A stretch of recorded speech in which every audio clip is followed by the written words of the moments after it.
Hi മക്കളെ, നിഹാൽ സാറാണ്. നിങ്ങൾ ക്രിസ്മസ് എക്സാം നമ്മൾ മുന്നിലെത്തിയിരിക്കുക അല്ലേ?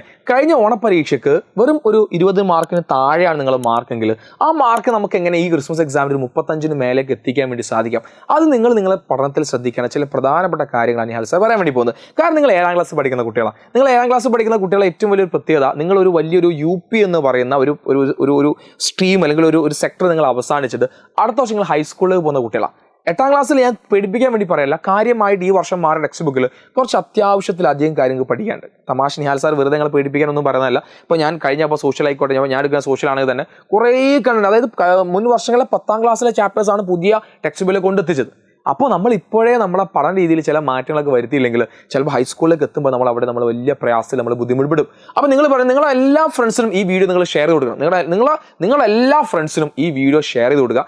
എങ്ങനെയാണ് നമ്മളെ പഠനത്തിൽ എന്തെല്ലാം മാറ്റമാണ് വരുത്തേണ്ടത്? അപ്പോൾ ഇപ്പം തന്നെ നിങ്ങൾ നമ്മൾ വീഡിയോക്ക് ലൈക്ക് ചെയ്യാൻ മറക്കരുത് കേട്ടോ. ഇപ്പം തന്നെ വീഡിയോ ഒന്ന് പോസ്റ്റ് ചെയ്യുക, ലൈക്ക് ബട്ടൺ ക്ലിക്ക് ചെയ്യുക, വേഗം വീഡിയോ ബാക്കി കാണുക. എന്നിട്ട് നമ്മൾ പറയാൻ വേണ്ടി പോകുന്ന കാര്യം, നിങ്ങൾ 20 മാർക്ക്, അതായത് കഴിഞ്ഞ ഓണം എക്സാം ചിലപ്പോൾ 20ന് കുറവുള്ള മാർക്ക് ഉണ്ടായിരിക്കും. എങ്ങനെ 35 അല്ലെങ്കിൽ 40 ഒരു A+ നിങ്ങളെ മാർക്ക് എത്തണമെങ്കിൽ നിങ്ങൾ 3 കാര്യത്തിലാണ് നിങ്ങൾ മാറ്റം വരുത്തേണ്ടത്.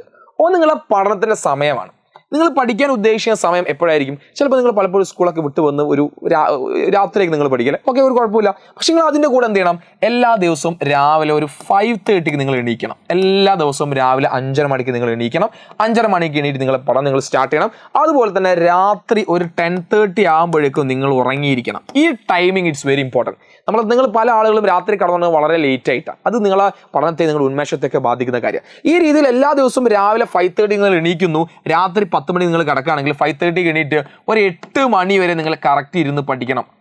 പ്രധാനപ്പെട്ട ആ സമയം മതി നിങ്ങൾ ഒരുപാട് കാര്യങ്ങൾ നിങ്ങളെ തലേ കയറാൻ. പഠിക്കുന്ന രീതിയിൽ മാറ്റാൻ ഞാൻ പറയാൻ വേണ്ടി പോകും. ഇപ്പോൾ ചില കുട്ടികൾ ചിലപ്പോൾ ട്യൂഷനൊക്കെ പോകുന്ന ആൾക്കാരുണ്ടായിരിക്കും. ട്യൂഷന് പോകുന്ന ആൾക്കാരാണ്, ഇറ്റ്സ് ഓക്കെ, അത് മതി. പക്ഷെ എങ്ങനെ പോകണം? ട്യൂഷൻ ക്ലാസ്സിൽ എത്തിയാൽ വെറുതെ അന്ധമായിട്ട് നിൽക്കരുത്, ആക്റ്റീവ് ആയിരിക്കാം. ഇനി നിങ്ങൾ പഠിക്കുന്ന രീതി എന്താ? ഇത്രയും മാർക്ക് കുറവുള്ള ആളുകളെ ഏറ്റവും വലിയ പ്രധാന പ്രശ്നം എന്താ പറയുക? അവർക്ക് ആ കണ്ടന്റ് അറിയില്ല എന്നുള്ളതാണ്. അല്ലെങ്കിൽ ഈ പഠിച്ച കാര്യത്തെ എക്സാമിന് എഴുതാൻ കഴിയുന്നില്ല. അവർ ചെയ്യുന്ന പരിപാടി, നിങ്ങൾ പഠിക്കുന്ന സ്റ്റൈലിൽ വരുത്തേണ്ട പരിപാടി മാറ്റം എന്താ അറിയോ? നിങ്ങൾ നന്നായി റൈറ്റ് ചെയ്യണം. അതായത് നിങ്ങൾ എഴുതി പഠിക്കണം. It's very important. ചുമ്മാ പറഞ്ഞല്ല. ആ എഴുതി പഠിക്കാൻ എങ്ങനെയാ? കുറച്ച് ന്യൂസ് പ്രിന്റ് വാങ്ങുക. നിങ്ങളെ പാരൻസിനോട് പറയുന്നത് കടയിൽ പോവുക, കുറച്ച് ന്യൂസ് പ്രിന്റ് വാങ്ങുക. ഓരോ ടോപ്പിക്കിൻ്റെയും ഓരോ ചാപ്റ്ററിലെയും ഇമ്പോർട്ടൻ്റ് ആയ കാര്യം ഉണ്ടായിരിക്കും. ആ ഇമ്പോർട്ടൻ്റ് ആയ കാര്യങ്ങൾ എഴുതി തന്നെ നിങ്ങൾ പഠിക്കാം. ഓക്കെ, ഇപ്പോൾ മോഡൽ എക്സാമിൻ്റെ ക്വസ്റ്റ്യൻ പേപ്പറിൻ്റെ ഒക്കെ ചിലപ്പോൾ മോഡൽസ് ഒക്കെ ചിലപ്പോൾ നിങ്ങൾക്ക് കിട്ടിക്കാണും. അത് വെച്ചിട്ട് നിങ്ങൾ എഴുതി പഠിക്കുക. എസ്പെഷ്യലി മാത്സ് നിങ്ങൾ ഒരിക്കലും വായിച്ച് പഠിക്കാൻ പാടില്ല. മാത്സ് ഒരുപാട് പ്രോബ്ലംസ്, ഇപ്പോൾ നിങ്ങൾ ചെയ്തൊരു പ്രോബ്ലത്തിന് ഉത്തരം കിട്ടിയാൽ നിങ്ങൾ തന്നെ സ്വയം ചോദ്യം ഉണ്ടാക്കുക. അതായത് അതിൻ്റെ വാല്യൂസ് നമ്പേഴ്സൊക്കെ മാറ്റിയിട്ട് ഒരു പുതിയ ചോദ്യമായി നിങ്ങൾ തന്നെ ചെയ്തു നോക്കുക. എത്രത്തോളം നിങ്ങൾ ചെയ്യുന്നു അത്രത്തോളം നിങ്ങളുടെ മാർക്ക് കൂടിക്കൊണ്ടേയിരിക്കും. അപ്പോൾ എഴുതി പഠിക്കുക, വായിക്കുക, എഴുതുക. വേറെ പരിപാടി നിങ്ങൾ പോയ വേണ്ട. നിങ്ങൾ ഇതിൽ മാത്രം കോൺസെൻട്രേറ്റ്, എഴുതി തന്നെ പഠിക്കുക. ന്യൂസ് പ്രിന്റ് വാങ്ങുക, മാക്സിമം എഴുതി പഠിക്കുക.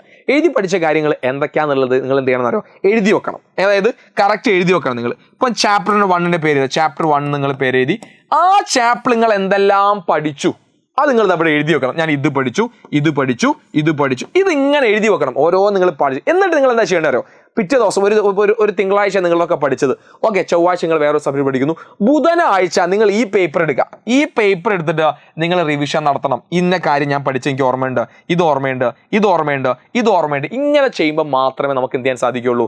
ഈ പഠിച്ച കാര്യത്തെ നമുക്ക് റീകോൾ ചെയ്യാൻ നമ്മുടെ മനസ്സിലേക്ക് ഇത് നിൽക്കുകയുള്ളൂ. അപ്പോൾ ഇത് വളരെ ഇമ്പോർട്ടൻ്റ് ആണ്. ഈ രീതിയിൽ നിങ്ങൾ ആ സമയത്തിൽ മാറ്റം വരുത്തിക്കൊണ്ട്, പഠിക്കുന്ന രീതിയിൽ മാറ്റം വരുത്തിക്കൊണ്ട്, റിവിഷനിൽ മാറ്റം വരുത്തിക്കൊണ്ട് നിങ്ങൾ പഠിക്കാൻ റെഡിയാണെങ്കിൽ, നിഹാൽ സാർ വെറുതെ പറയുന്ന കാര്യമല്ല. അപ്പോൾ പലർക്കും തോന്നും ഇതൊന്ന് ട്രൈ ചെയ്ത് നോക്കാം. പക്ഷെ ചില ആൾക്കാർ എന്താ വിചാരിക്കോ, ഇതൊക്കെ പണിയല്ലേ?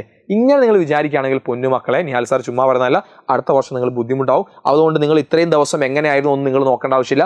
ഇപ്പോൾ മുതൽ പുതിയ നല്ല മക്കളായി നിങ്ങൾ മാറുക, പഠനത്തിന് ചില മാറ്റങ്ങൾ കൊണ്ടുവരിക. അപ്പോൾ എല്ലാവർക്കും ഓൾ ദി വെരി ബെസ്റ്റ് എന്ന് നേരുകയാണ്. ഈ രീതിയിൽ നിങ്ങൾ പഠിക്കുകയാണെങ്കിൽ 35 അധികം മാർക്ക് വാങ്ങി ക്രിസ്മസ് എക്സാമിന് A+ കിട്ടും, ഒരു സംശയമില്ല. നിങ്ങൾക്ക് ക്രിസ്മസ് എക്സാമിന് നല്ല മാർക്ക് A+ലോ നിങ്ങളുടെ മാർക്ക് കൊണ്ടുപോകണമെങ്കിൽ വീഡിയോ പോസ്റ്റ് ചെയ്യുക, താഴെ കമൻറ്റ് ചെയ്യുക, എനിക്ക് A+ കിട്ടും, അല്ലെങ്കിൽ എനിക്ക് A കിട്ടും, നല്ല മാർക്ക് എനിക്ക് കിട്ടും.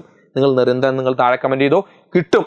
ആദ്യം നമ്മൾ കമൻറ്റ് ചെയ്യുമ്പോൾ നമ്മളെ മനസ്സിലേക്കാണ് അത് എഴുതി വെക്കുന്നത്. നിങ്ങൾ വർക്ക് ചെയ്യും, കിട്ടും. എജുപോണിൻ്റെ ലൈവ്സും ക്ലാസ്സുകളും ഷോർട്ട് നോട്ട്സും വീഡിയോസൊക്കെ നിങ്ങൾക്ക് വരാൻ വേണ്ടി പോകുന്നുണ്ട്. അതൊക്കെ നിങ്ങൾക്ക് ഹെൽപ്ഫുൾ ആവുന്ന കാര്യത്തിൽ ഒരു സംശയമില്ല. അപ്പോൾ ഈ മെത്തേഡ് നിങ്ങളൊന്ന് ട്രൈ ചെയ്ത് നോക്കുക. അപ്പോൾ എൻ്റെ എല്ലാ മക്കൾക്കും ഓൾ ദി വെരി ബെസ്റ്റ്. അപ്പോൾ നല്ല മാർക്ക് സ്കോർ ചെയ്യാൻ കേട്ടെ. അപ്പോൾ ലൈവ് വീഡിയോസും യൂട്യൂബ് വീഡിയോസും നമ്മൾ ഇങ്ങനെ നിരന്തരം കണ്ടുകൊണ്ടിരിക്കും. അപ്പോൾ എല്ലാവർക്കും once again all the very best.